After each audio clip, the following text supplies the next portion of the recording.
Oke, selamat sore. Ketemu lagi dengan Surya MS Retail Investment, teman-teman semuanya. Pada kesempatan kali ini saya akan melakukan analisa untuk ATT teman-teman ya.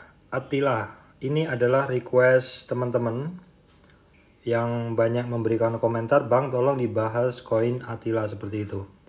Namun sebelumnya saya sampaikan bahwa saya Surya MS Retail Investment tidak menerima titip dana.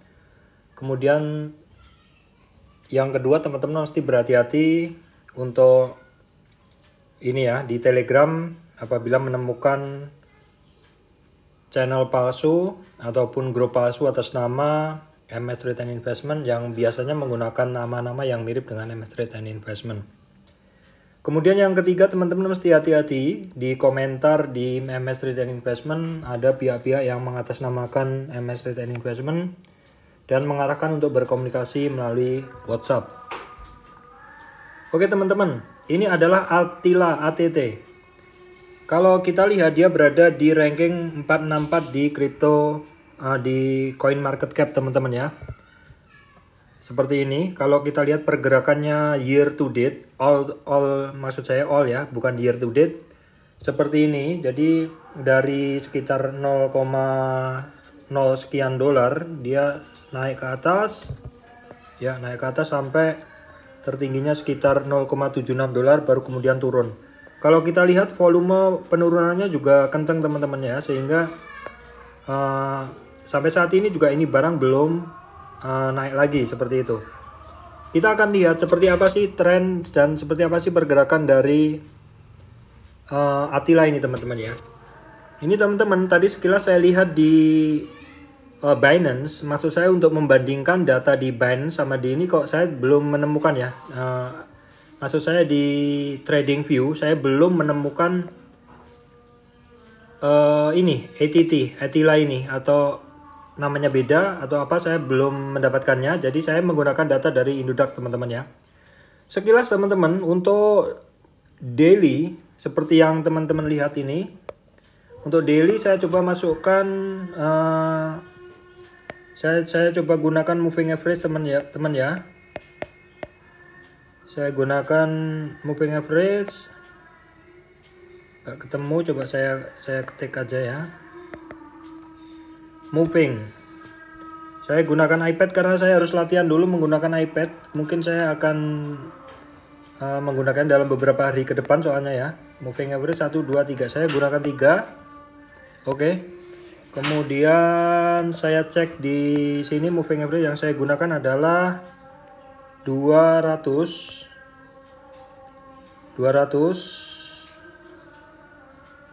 Oke. 200 dan ini 9, ini masih standar, jadi saya gunakan di 20 aja. Moving average 20. Ya. Baik teman-teman. Sekilas nih dari yang saya lihat. Di sini dia sempat naik tinggi. Di awalnya dia sempat naik. Terus ini ya, sebentar saya teman-teman saya set warnanya kok nggak bisa keluar.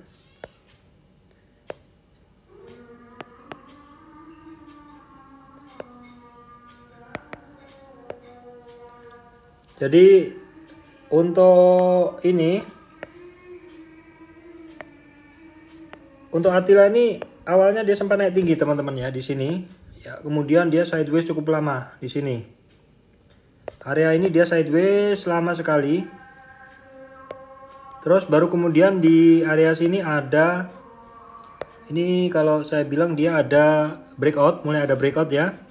Jadi saya akan hitung tren awalnya mungkin dari sini aja teman-teman, dari sekitar sini akan saya ambil tren awalnya ya. Nah dari situ dia lari kencang sekali. Ini sekilas saja tanpa menggunakan Fibonacci teman-teman ya.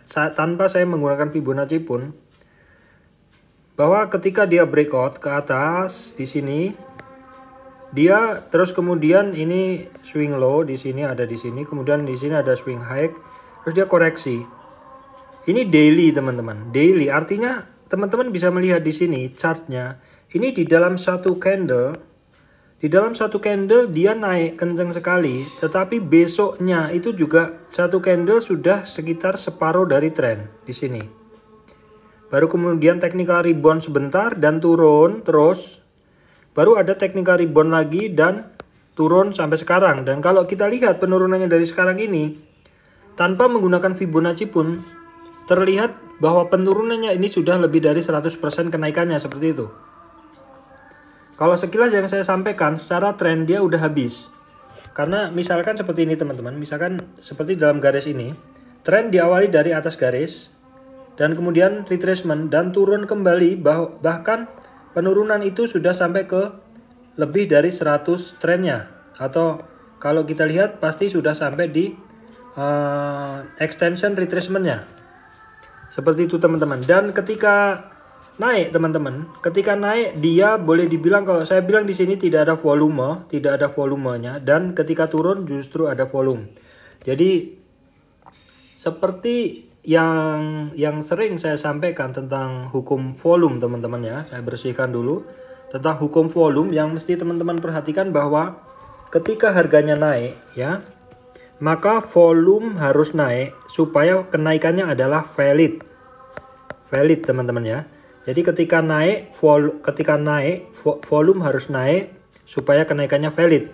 Di sini saya lihat tidak ada kenaikan dari volume Attila ini teman-teman. Yang kedua, ketika dia turun, apabila volumenya naik, maka boleh dibilang penurunannya itu adalah valid atau penurunannya kuat. Jadi ketika turun, volume turun, dia berarti turunnya kuat di sini. Nah, ketika naik dia tanpa volume, saya bilang ketika naik volumenya rendah seperti itu ya, volumenya rendah atau malah turun, itu adalah SOS atau sell on strength. Jadi seharusnya sih kalau di area-area sini kenaikan tanpa volume, apalagi cuma sehari, itu kalau saya pribadi biasanya kalau saya lihat trading, saya biasa trading di saham-saham yang naik tanpa volume, itu mode saya adalah SOS atau sell on strength.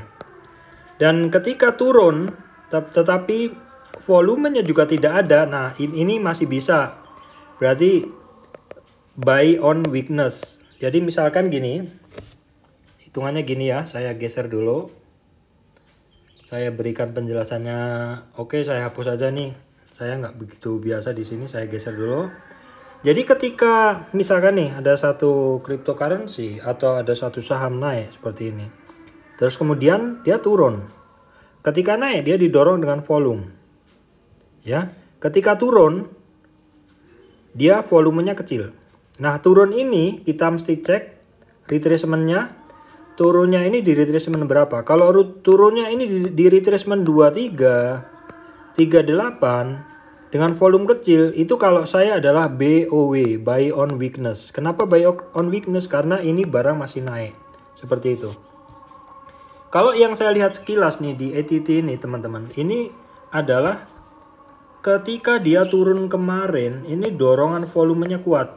Jadi massive selling sih kalau menurut saya, massive selling. Massive selling atau sellingnya masih, selling pressure-nya masih kuat. Ya teman-teman, selling pressure-nya masih kuat ini. Kalau kita lihat di dalam 4 jam sama teman-teman, secara candlestick ini kayaknya tidak memungkinkan untuk trading. Kenapa? Teman-teman udah sering saya sampaikan bahwa ketika range pergerakan itu sempit, maka untuk trading akan susah. Kita akan lihat di time frame jam. Time frame jam tentunya kita bisa melihat lebih jelas.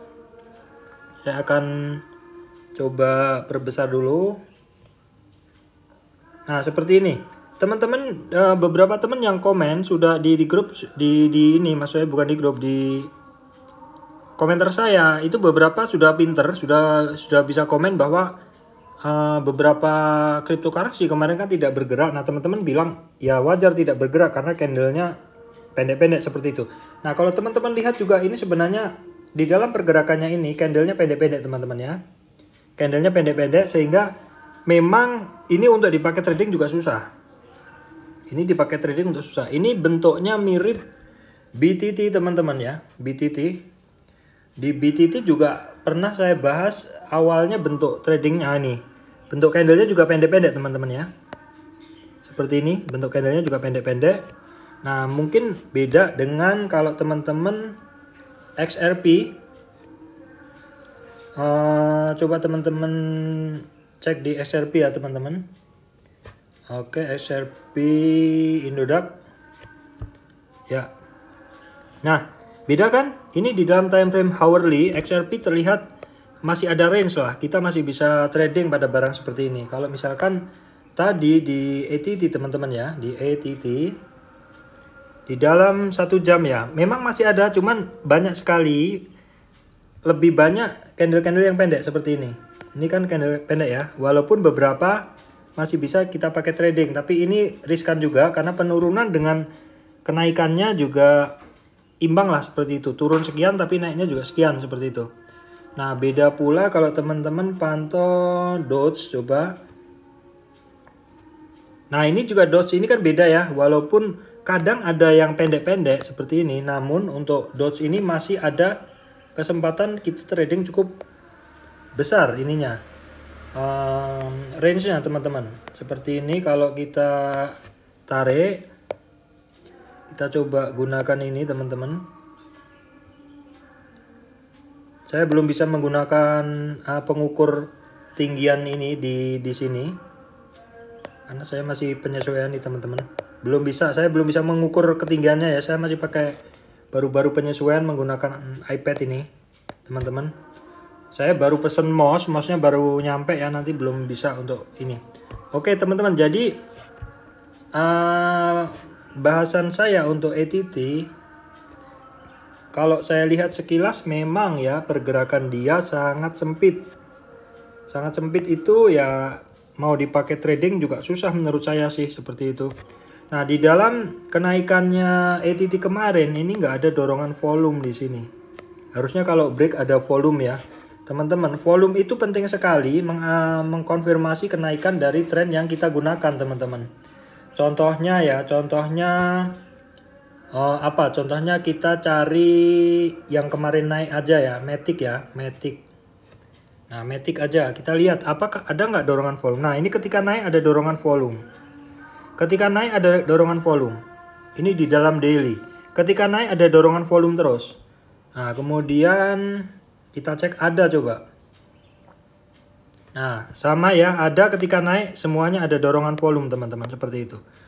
Oke teman-teman, itu update dari saya saja. Sekaligus saya testing menggunakan iPad karena saya dalam beberapa hari ke depan mungkin harus mengakrabin iPad ini teman-teman ya. Semoga nanti kalau mau saya datang saya bisa membuat konten yang lebih rapi lagi ya teman-teman. Terima kasih teman-teman, sekilas dari saya. Terima kasih.